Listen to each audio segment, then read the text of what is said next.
congratulations with Edge of Space. That has a lot of sentiment.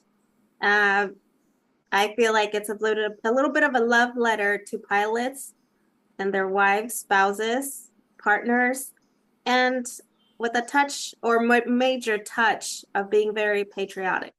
I think that's absolutely accurate. So this was about paying tribute and homage to the early pioneers, I would say. As John F. Kennedy stated in his famous speech, those who took a clearly leading role in space achievement. So it was really about those brave pioneers who wanted to make a difference and saw something greater than themselves. And all this started when I was working with Roland Emmerich on Moonfall, because we were working directly with NASA. And so I asked myself, well, how do we get to this point? Because there is no future without the past. So I started to investigate and wanted to kind of explore the early stages, the early beginnings of NASA in space exploration, where we, I think as a species, unified in one common goal of scientific innovation, human perseverance, and just reaching for the stars, literally speaking.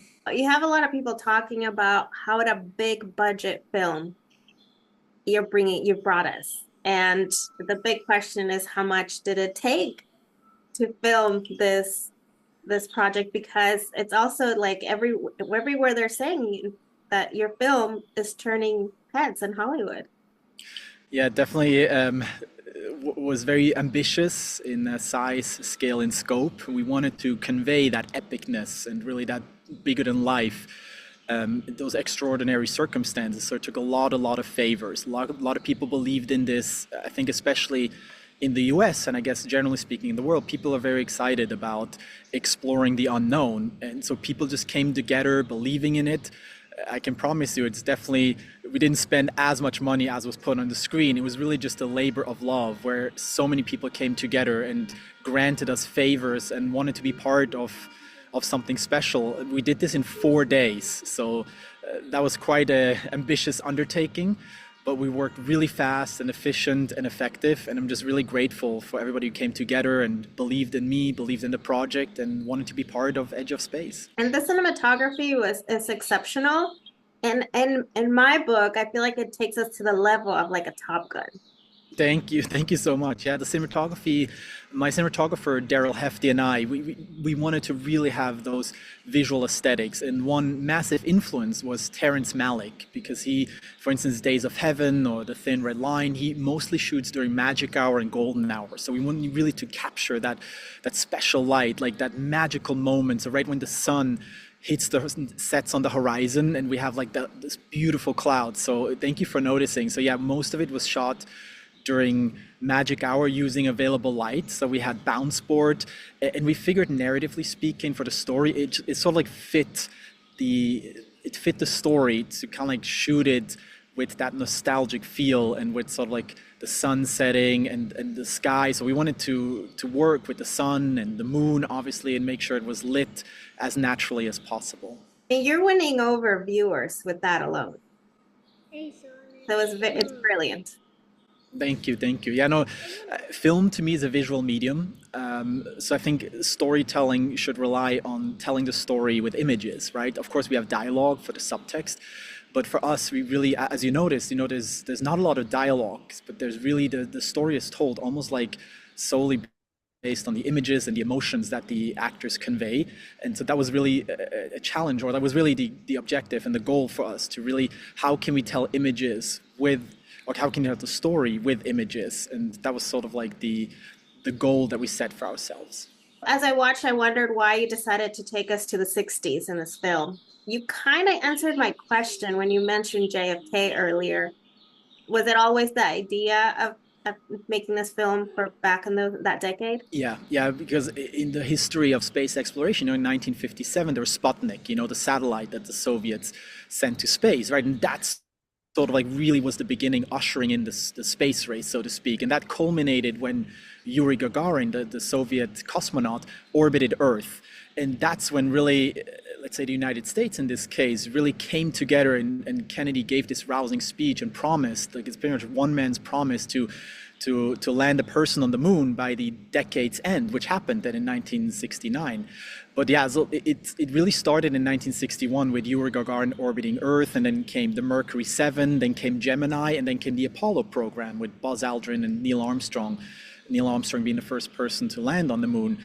You know, like achieving or accomplishing this almost impossible feat. And what I really loved, this was not to me about one nation winning over the other. To me, it was us as a species, as a whole, because what did Neil Armstrong say? He said one giant leap for mankind. So he compassed and involved everyone. And I love they had like this little message that they placed on the moon is we come in peace for all mankind. And so to me, that was really something that sparked that we as a whole, as a species, accomplished that. And that's really what I was hoping to do, to inspire people. Like, we have a lot of differences right now, and a lot of, we're divided. But in this case, I thought, wow, we all unified and reached for the greater good, so to speak. And I found that very uplifting and inspiring, especially nowadays. Be patriotic as a whole. It is yeah, I think it is to a sense patriotic, right? But I also try to be very fair in, not to make it about good versus evil, so to speak, in the film, like with the protagonist and antagonist, because we give the Soviet the fair share of depicting, right, that Yuri Gagarin orbited Earth, and that inspired then, the US to top that, right? So I wanted to be very historically accurate, and I wanted to just depict as the history, like as it is taught in the history books, right? So that was the space race. Initially, the Soviet were really up, and then the US were able to, through scientific innovation and just incredible, I guess, believe in themselves, were able to turn the tides, right? And so to me, it was about inspiring one another. And yes, there was a competition, and of course, yes, it was about who gets to the moon first.